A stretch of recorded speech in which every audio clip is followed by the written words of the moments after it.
Let's get ready to rumble! I want to apologize to the Europeans. We don't always send our brightest to go and articulate certain ideas, and we didn't do that with OAC. Miss Alexandria Cortez, like I said, I'm not one of her biggest fans, and I think she does a disservice to all of us. But she had this little socialist gathering that she was invited to, and there's a few interesting parts. Listen to what Miss Cortez has to say. Veto of the UN's attempts and then blaming the United Nations for the US's veto, essentially, on these issues. And so, it is something that is going to require, I think, a real assessment. Of course, we'd like to see some institutions have teeth, whether it's the ICC or whether it's other institutions with the UN. But I think what is challenging is that it does require a frank conversation about power dynamics. Now, notice that every time OAC, Bernie Sanders, Crockett, any type of, especially if you know that AOC really does play into a lot of the democratic socialism and kind of like Marxism, stuff like that. They'll use words like power, struggle, class, working class. These are words that they continually use. And obviously, like, people think that, oh, they're just using it for use. No, much like if you're telling, you're telling people, oh, Christian nationalists always talk about a Christian nation, that Christianity has to be the religion. This is the same thing. This is just Marxism being incorporated, but they're not afraid to say it anymore, right? We're not in the Cold War era or post World War II, where it was a no-no to say these things. These people don't care no more because they notice that people are trending to kind of accept, particularly the United States, accept Marxist idea, communist ideas. The Europeans, for as long as they fought it, they don't care no more. So now you can hear it. Here goes power dynamics. We are all a part of history. And in the 19th century, it was an age of colonization. In the 20th century, you see many liberatory movements across the world and the establishment of international bodies. But it still had many of the shadows of the power dynamics from the 19th century. And so in the 20th century, I think... She never explains what these power dynamics are. She's talking about capitalism, right? Is that what she's talking about? We have to have conversations about what power looks like, especially as we navigate ascendant economies across the entire world. And so, I think that this is something that has to be an international conversation. But, I think one of the things that we've seen, particularly in...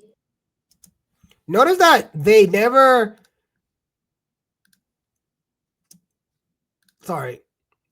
Notice that they never give you specifics about what this power dynamic is that they're talking about. What powers from the 19th century are still prevailing that she has a problem with? And these people also, they subliminally are telling you they hate the idea of a sovereign nations, but then they'll go and say, well, the U.S. violated Venezuela's sovereignty or violated this other country's sovereignty and stuff like that. Yet they're always talking about rules-based governments, where basically like the UN. If the UN tell us to jump, we got to jump. If the WHO tells us about everybody got to vaccinate, we got to vaccinate. They're really big about it. That's why she was attacking Rubio, because Rubio was saying like, well, the UN really doesn't do anything. And there's a reason why the United States doesn't really respect it, and why Russia doesn't really respect the UN, and why China doesn't respect the UN. And she's talking about, oh, some of these things have teeth. Literally, the big power countries, the powerhouses of the world don't give a crap about the UN, because the UN is just to sit around and just talk, and they just they don't do anything. right? But if it's under her, she would have the UN have a whole bunch of power, and then that everybody falls under the dictatorship. She would want no one to have their own country because she's a Marxist, she's a communist, and according to them, you own nothing. You own nothing, right? Everything is part of the state. And so for her is what the hell's a nation? And this is why she's talking about this power, but she doesn't really answer about. And I hate the fact that these people don't ask her a question like, what power is this? Gaza is, we cannot allow the entire world to look the other way when we all are seeing with our own eyes what is happening. Right now she jumps on the, the Russia, the Israel thing and stuff like that. There's an interesting part here where she just goes on, man. And I'm telling you, I feel sorry that we sent her out there, or I don't know if they invited her. Let's see what she says here, I think. National arena and be part of that conversation too. Well, first and foremost, I think that progressive foreign policy has not been represented internationally in a very long time, if not ever. And I felt that it was very important to start bringing that into spaces of power. We cannot yield the rooms where decisions are made because of whatever objections we may have, even with the majority of people who may be there. We cannot yield the space. We have to take up the space. That's right, comrades. We must take up the space, comrades. Right? We must go into where the power is, comrades, and take over, comrades. Have to say the thing, and we need to give light to that. I think domestically there's all that speculation, but I will say my ambition has always been about conditions. I remain ambitious, but my ambitions are in changing our political environment. That's why when I was first elected, my ambition was to change the Democratic Party and to make it more. Which it has, but you have people who are saying, excuse me, that AOC's vision, that Ilhan Omar's vision, that the squad's vision of the Democratic Party is too left of them. Chris Cuomo just had a big rant and told her to go splinter off the Democratic Party. Now you could be like, well, Chris Cuomo's an established Democrat or blah, blah, blah, this. Bro, Stephen A. Smith came out. There are Democrats within the Democratic Party who see these people and are saying, bro, they are too left of us. And they're now, to the credit of AOC, she's not being blunt. She's not being, she's not hiding from it. She's saying, I want to change it, but she's trying to change it to a very socialist, a very communist, a certain type of Democratic Party, right? And she's not hiding from it. So, it is what it is, but this is what it, economically populist and responsive to working class Americans. There you go, working class. While also not yielding the civil rights of the most vulnerable people in the country. But it's okay to have abortions. And that meant not just about my career, it meant we had to elect scores of elected officials that shared the same value. Excuse me. They did. Maldani in New York. Maldani. And now if you see some of the stuff that's going on with Maldani, he's basically going like, we're going to have to, raise the property taxes, because for me to hit some of these budgets, if the governor of New York is not going to help me, I'm going to have to do it to the New York City residents. There you go. And so I think oftentimes the discussions about speculation, et cetera, are so narrow because frankly, I think the ambitions of a progressive movement go so far beyond elected office. We are coming for power. Exactly. That's the thing. It's always about power. I think people got mad at Andrew Wilson when he was on Joe Rogan and they were talking about power. power. And they're like, well, the right wants power. Right. That's the whole point. People want to be in power so that they can implement their system, right? So when people see, Christians in power, they're like, oh, they're going to implement their religion. Okay. AOC wants to go there and throttle all the socialist agenda, the Marxist agenda, all the stuff that they believe deep in their heart that they believe is going to work. They want to put people into that power, right? They've done it with Maldani. They've done it in certain states, but they want to implement it into a presidential thing, right? And then into Congress, and then pass laws that give them the socialistic viewpoints that they want to put into the country. So kudos for her for not hiding it, but I think it's so dumb when people think, oh, they really just want to help people. Bro, they want power. She's telling you right now, power. And to think that, oh, the right just wants the power, all they want is power so they could put Christians in it. All right, cool. These people want a godless ideology that caused a lot of suffering in the 19th and in the 20th century, right? And by the way, she thinks there's the point where she talks about we have to learn from the us in the 20th century. We're in the 21st century, homegirl. This woman really doesn't remember where the hell we are. But she's not wrong. She wants power so that she can implement her socialistic tendencies. Well, the whole point of people like Andrew Wilson and other Christians trying to argue is that we need to get into power because this godless ideology of communism that sparked from Engels and Marx is not good for us. For working people. And that means not just electoral power. We're coming to break up monopolies. We're coming to enforce antitrust, and we're coming to get cash in the pockets of working class Americans the world over. I mean, working class people the world over. You see that? Working class Americans. But because she wants to take out the power structure and she wants to just throttle communism, socialism everywhere, we're going to tax the billionaires, no more millionaires, no more billionaires, wealthy tax. We're going to take it from them and give it to the poor.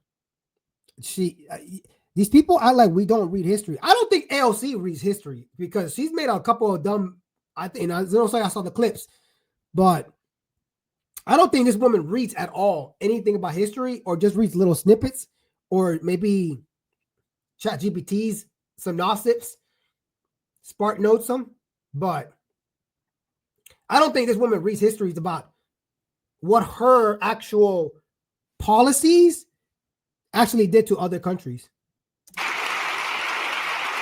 Let's go a little further up because she does get into some other stuff here.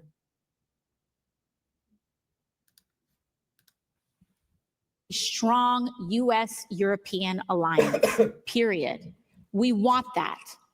The question is that alliance must be built on values.